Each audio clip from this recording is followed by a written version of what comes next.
Item ಯಾವುದೇ ಇರಲಿ try ಮಾಡಿ ಆಚಿ ಚಿಕನ್ ಮಸಾಲಾ. ಇನ್ನೇನು ಕೆಲವೇ ಕ್ಷಣಗಳಲ್ಲಿ ಕಾಂಗ್ರೆಸ್ ಅಭ್ಯರ್ಥಿಯಿಂದ ನಾಮಪತ್ರ ಸಲ್ಲಿಕೆ ಆಗುತ್ತೆ. ದಾವಣಗೆರೆ ದಕ್ಷಿಣ ಭಾಗದಿಂದ ಸಮರ್ಥ ಶಾಮನೂರು ಕಣಕ್ಕಿಳಿದಿದ್ದಾರೆ. ಬಿ ಫಾರ್ಮ್ ಸಿಕ್ಕಿದೆ ಕಾಂಗ್ರೆಸ್ ಕಡೆಯಿಂದ ಅವರಿಗೆ.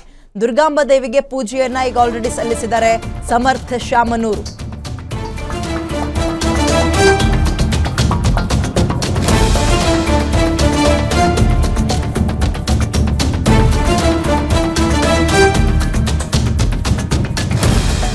ಸಮರ್ಥ್ಗೆ ತಾಯಿ ಮತ್ತು ತಾಯಿ ಹಾಗೂ ಸಂಸದೆ ಡಾಕ್ಟರ್ ಪ್ರಭಾ ಮಲ್ಲಿಕಾರ್ಜುನ್ ಅವರು ಕೂಡ ಸಾಥ್ ಕೊಡ್ತಾ ಇದ್ದಾರೆ. ಸಮರ್ಥ್ಗೆ ಹಲವು ಕಾಂಗ್ರೆಸ್ ಮುಖಂಡರು ಕೂಡ ಸಾಥ್ ಕೊಡ್ತಾ ಇದ್ದಾರೆ.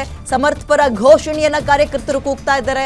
ದುರ್ಗಾಂಬಿಕಾ ದೇವಾಲಯದಿಂದ ಕೆಲವೇ ಕ್ಷಣಗಳಲ್ಲಿ ಮೆರವಣಿಗೆ ಹೊರಡುತ್ತೆ. ಮಹಾನಗರ ಪಾಲಿಕೆವರೆಗೂ ಕೂಡ ಕಾಂಗ್ರೆಸ್ನ ಮೆರವಣಿಗೆ ಸಾಗತ್ತೆ. ಸಮರ್ಥ್ ಪರ ಕಾಂಗ್ರೆಸ್ ಕಾರ್ಯಕರ್ತರು, ಕಾಂಗ್ರೆಸ್ನ ಲೀಡರ್ಸ್ಗಳು ಮತ್ತು ದೊಡ್ಡ ಶಕ್ತಿ ಅಂದ್ರೆ ಅವರ ತಾಯಿ. ಸಂಸದೆ ಹೌದು, ಬಟ್ ತಾಯಿಯ ಒಂದು ಸಪೋರ್ಟ್ ಕೂಡ ಸಿಗ್ತಾ ಇದೆ. ಸೊ ಇದರ ನಡುವೆ ಬಿ ಫಾರ್ಮ್ ಸಲ್ಲಿಸೋಕೆ ಹೊರಡ್ತಾ ಇದ್ದಾರೆ ದುರ್ಗಾಂಬ ದೇವಸ್ಥಾನದಿಂದ. ದಾವಣಗೆರೆ ದಕ್ಷಿಣ ಭಾಗದಲ್ಲಿ ಇದೀಗ ನಾಮಿನೇಷನ್ ಹಬ್ಬ ಜೋರಾಗಿದೆ. ದಾವಣಗೆರೆ ದಕ್ಷಿಣ ಭಾಗದ ನೆಲ ಉಪಚುನಾವಣೆಯ ಕಾವಿನಿಂದ ಸುಡ್ತಾ ಇದೆ. ಇದರ ನಡುವೆ ಬಿಜೆಪಿ ವರ್ಸಸ್ ಕಾಂಗ್ರೆಸ್. ಈಗ ಆಲ್ರೆಡಿ ಅಲ್ಲಿ ಬಿಜೆಪಿಯ ಅಭ್ಯರ್ಥಿ ನಾಮಿನೇಷನ್ ಅನ್ನ ಸಲ್ಲಿಸಿದ್ದಾರೆ. ನಂತರದಲ್ಲಿ ಅವರ ಕಾರ್ಯಕರ್ತರ ಜೊತೆಗಿನ ಒಂದು ಜೋಶ್ ನಡಿಗೆ ಶುರುವಾಗುತ್ತೆ, ಮೆರವಣಿಗೆ. ಈಗ ಕಾಂಗ್ರೆಸ್ನ ಸರದಿ ಆಲ್ರೆಡಿ ನಾಮಿನೇಷನ್ ಅನ್ನ ಸಲ್ಲಿಸಿದ್ದಾರೆ ಸಮರ್ಥ ಶಾಮನೂರು. ಬಿ ಫಾರ್ಮ್ ನಿನ್ನೆ ಸಿಕ್ಕಿದೆ ಅವ್ರಿಗೆ.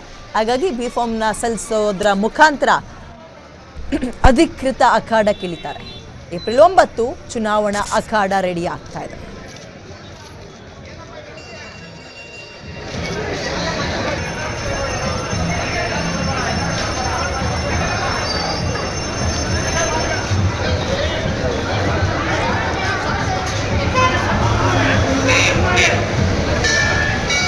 ಮತ್ತಷ್ಟು ಮಾಹಿತಿ ನನ್ನ ಕಲೀಗ ಮಲ್ಲಿಕಾರ್ಜುನ್ ನೀಡ್ತಾರೆ. ಮಲ್ಲಿಕಾರ್ಜುನ್, ದಾವಣಗೆರೆ ದಕ್ಷಿಣ ಭಾಗ ನಾಮಿನೇಷನ್ ನ ಇವತ್ತಿನ ದಿನ ಹೆಂಗ್ ಕಂಗೊಳಿಸ್ತಾ ಇದೆ?